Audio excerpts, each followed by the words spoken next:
Welcome to The Buzz, a branding hotline for all of your burning questions. I'm Callie, your brand strategist on call, founder of Honeycomb and creator of the Honeycomb Method, a deep dive brand strategy and immersive design process that helps thoughtful entrepreneurs build their brand ecosystems. Every week, I'm here to answer your burning branding questions. And if you want your question featured in a future video, you can buzz me at 601-301-2899. This show is all about demystifying branding so you can show up with more clarity, confidence, and consistency. Let's dive in. First question, what's the difference between brand strategy and marketing? Do I need both?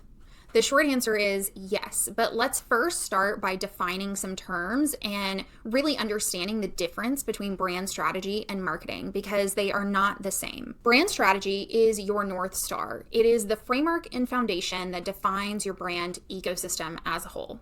Marketing is the beacon letting people know that you exist and calling them into your ecosystem. When done well, brand strategy is holistic and covers everything from the core of your business, your mission, vision, values, what those products and services are, how you deliver your products and services, all the way to the marketing and how you're going to position those products in the market. And all of that together then forms your brand strategy, and that anchors your business. Think of it as your guide. It's giving you the clarity, the purpose, and the confidence to then go out and bring in the type of people that you want to be working with or that you want to purchase your products. Brand strategy informs marketing, and it clarifies how you're going to actually market your business to your people. And when I talk about community, I am not just talking about ideal clients, which is often what it gets drilled down into, just talking to our ideal clients. But we also need to be talking to people we want to collaborate with, to people in our network who might refer us. Having a clear brand and having a clear brand strategy also ensures that those people know that you exist and that they can send people to you. They can refer your products to people. And so we need to not only have a clear brand strategy that is meant for our end customer, we also need to have a clear brand strategy that speaks to those collaborators and those people in our network who ultimately can also send people our way, and that can also clearly sell what it is that we are trying to do on their own without a lot of heavy lifting on your part, without you having to hard sell those people whenever they come into your ecosystem. They're already primed because you've done the work to really establish who you are with all of your audiences, not just the ideal clients. If you've used brand strategy as your foundation, your marketing actually flows easily and it magnetizes the right people into your ecosystem. And again, not just clients, but potential collaborators and people in your network. So they are aware of what you are doing. That beacon is calling them in. Oftentimes I see business owners putting the cart before the horse a little bit whenever it comes to building a brand. They're not spending enough time in the strategy phase, digging deep and really understanding who they are and what they are trying to do and what problems they're trying to solve before they actually launch or put their product out into the world. Or they're spending a lot of time on the aesthetics of their business, but not enough time on the bones and the foundation of their business. So what you end up with is a structure that is really beautiful, but not super stable. By taking a step back and focusing some time on brand strategy and getting really clear on your brand and who you are going to save yourself a lot of headache down the road. And you're also going to be doing your community a favor because the way that you market to them, the way that you build your community is going to be in direct alignment with the type of brand that you have. Brand clarity isn't a nice to have. It's essential for building an ecosystem that people want to be a part of. Next question. What tools do you use to organize your business? For some context, I am about 9 years into my business journey. Currently, I am primarily using Notion to run everything. Everything lives in Notion. I was previously a diehard ClickUp user. Used ClickUp to plan my wedding. Love the platform. But it became a little too much over the years. The thing that I love about Notion is the fact that it's built on documents and you can really customize the dashboards to be multi-purpose and sort of multimedia. I needed that in the way that we run this business. And it was so critical for our client projects that I have the ability to have this true multimedia setup.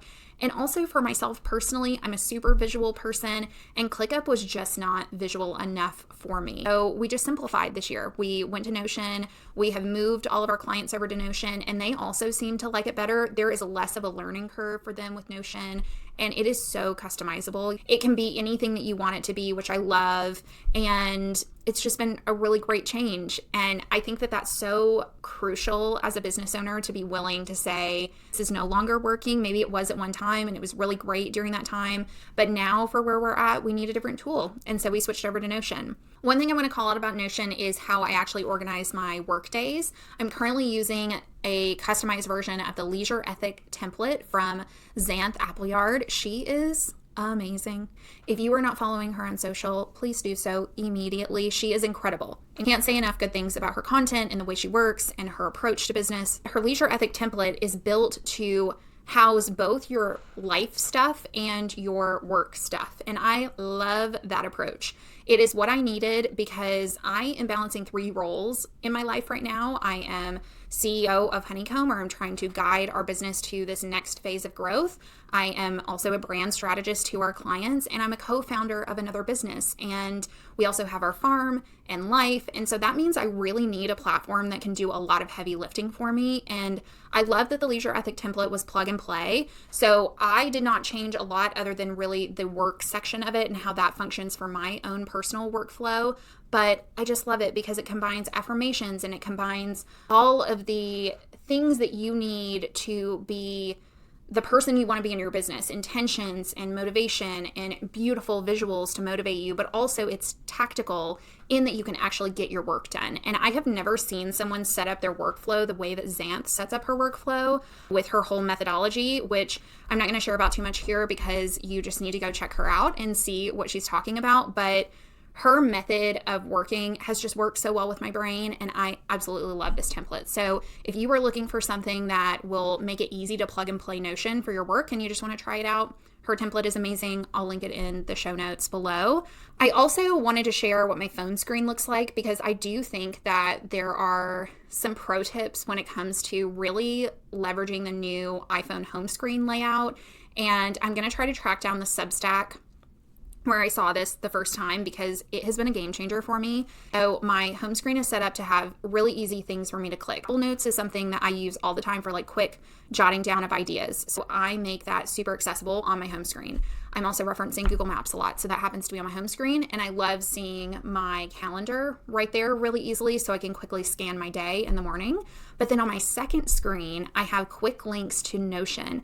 I had no idea you could do this until I saw the Substack, and it blows my mind. It's so cute. You can add Notion widgets and they go to specific pages in Notion. So I have them set up to some quick links, and I've sort of evolved this over the past few months.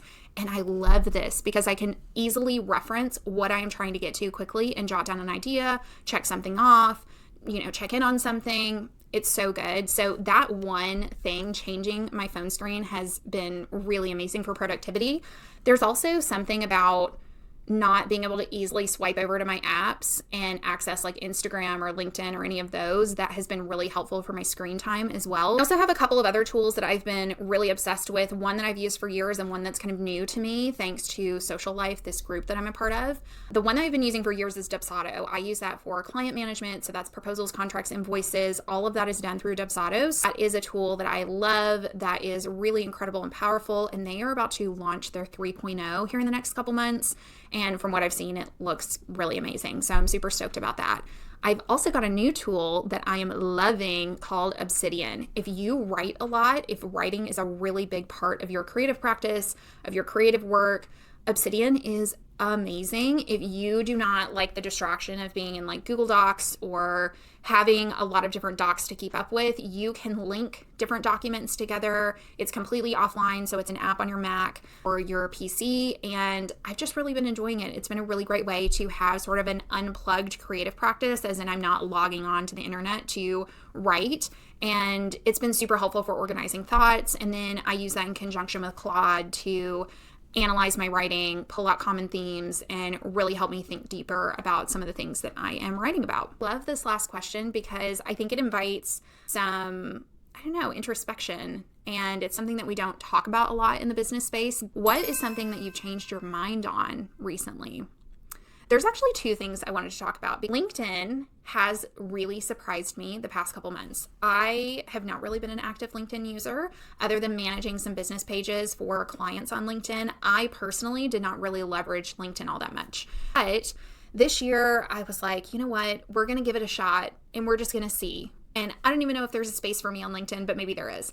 And I've been pleasantly surprised at LinkedIn. I don't know what sorcery the algorithm is using over there, but something about people liking your post or interacting with your post will have it show up in their connections feed. And so I have had some really amazing connections come about. We met some really cool people. We got some leads from, and it's just been kind of a fun place to experiment and play. There's not a lot of people from like quote unquote my industry on there, as in like solopreneurs that are posting. Most of these people work at companies or have like larger consulting businesses. Their clients are not the same as my typical clients, but it's been really cool. I've been experimenting with putting video over there and there was a lot of reach with that. So I don't know, TBD on my true thoughts about LinkedIn, but I did change my perspective. I really always thought that it was a place that people networked who worked in corporate or had, corporate jobs, but I don't know, maybe there is a space for small business over there and I just haven't tapped into it. So I'm going to keep experimenting and I'll keep you updated on how that goes. The other thing that I've changed my mind on is content creation. It was October of last year. I took an Instagram sabbatical. And I'm going to be honest, like the entire time I've run my business, I've had a love-hate relationship with social media and business ownership. I have never had a problem sharing on social. That is not my problem. My problem is sharing as a business owner on social because there is this weird combination of imposter syndrome and noise that I cannot get past most of the time. So I was like, I'm done. I can't do this. I can't do this the way that I'm trying to do this right now. I didn't feel like I had a lot to say, and I didn't feel like there was space for me in social media or with the things that I wanted to talk about. And so I just quit. And honestly, for that time, it was super freeing. It was really, really freeing to be off of social media from a business owner standpoint. I was seeing a lot of designers and a lot of designs that was making me feel like I did not know what I was doing. And that is not a good place to be. So when I started the new year, I knew that I wanted to try to get back on social media. And I didn't know what that was going to look like. I didn't know what it was going to be like, but I knew that some of the things that I was building, I wanted to have big impact. And one of the places you can have big impact is social media. But I didn't want to do it the same way and with the same approach that I had been doing social media. And so I was like, we're just going to dip our toes back in. I'm going to observe. I'm going to unfollow a bunch of people. And then this magical thing happened right about the time that the rebrand was starting to take shape and ready to go live. Xanthe, who I mentioned earlier, announced that she was going to be doing this private social media platform called Social Life. And it was going to be a space where people who were kind of come and incubate their ideas and essentially live in this space, be able to talk about the things happening in our industry, be able to talk about what's going on in the world, and then use that as fuel to create better content, more potent content that could live out in the world. And I was like, I think that's what I need. I think that's exactly what I need, because I have some really bold ideas about things that I want to put out into the world, but the way I was doing content creation wasn't working. The way I was doing content creation before was real rinse and repeat. And I wanted to make disruptive content. I wanted to make the content that I love consuming. And the only way that I saw a route forward in doing that was to literally rewrite my rules around content. And being in Social Life has been huge for that. It has been instrumental in me being able to rewrite the rules for what my content looks and feels like. And that's a big reason why I'm putting a lot more energy here into YouTube. Some of the practices that are a part of Social Life have brought out ideas that I never even would have tapped into otherwise. And also formats. I'm spending a lot more time being very conscious of the way that I'm delivering content, which means I'm delivering less of it because it's better quality. I'm spending more time on creating it and putting it out there.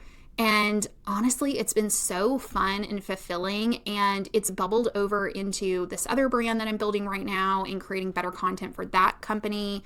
And it's been just such an exciting process of realizing I can reclaim this thing that felt like it was being dictated by a bigger entity. It kind of felt like content was being dictated by the algorithm and by Meta. And I've just decided I'm going to reclaim that for myself. I'm going to start making the content that I want to make and sharing the messages that I know you want to hear, but in ways that really excite me and in creative mediums that really excite me. Really reframing content creation as a creative act has been the biggest shift that I've had in my business, I think, in years, realizing that it is not to feed an algorithm, to reach the most people, to get the most visibility. I'm not trying to go viral. I am using content as a vehicle for you to better understand how to build a brand. I rewrote our mission literally with this in mind.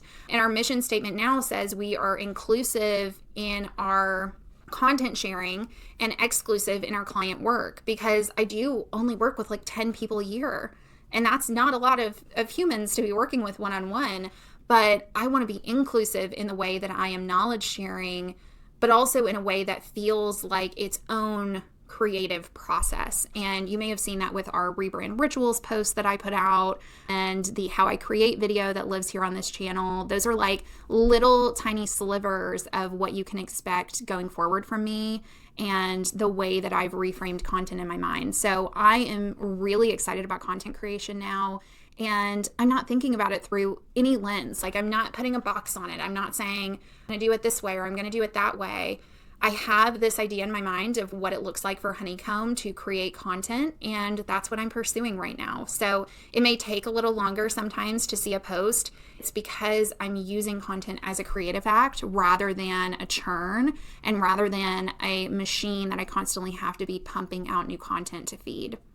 So that is everything that I have for the Buzz this week. I really appreciate you tuning in. I know this one was a bit of like a longer, more drawn out episode tackling these 3 questions, but I always appreciate you watching.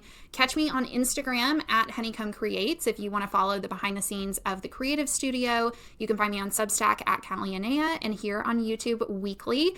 I have a really exciting series that I'm going to be launching soon where I am peeling apart our rebrand piece by piece and giving you a complete behind the scenes look at my thought process behind the rebrand and how you can apply those same principles to your business. So stay tuned for that. That's going to be launching soon. But in the meantime, if you have any questions, if you want to buzz a question over to me, you can reach me at 601-301-2899. I will see you in the next one. Have a great week. Bye-bye.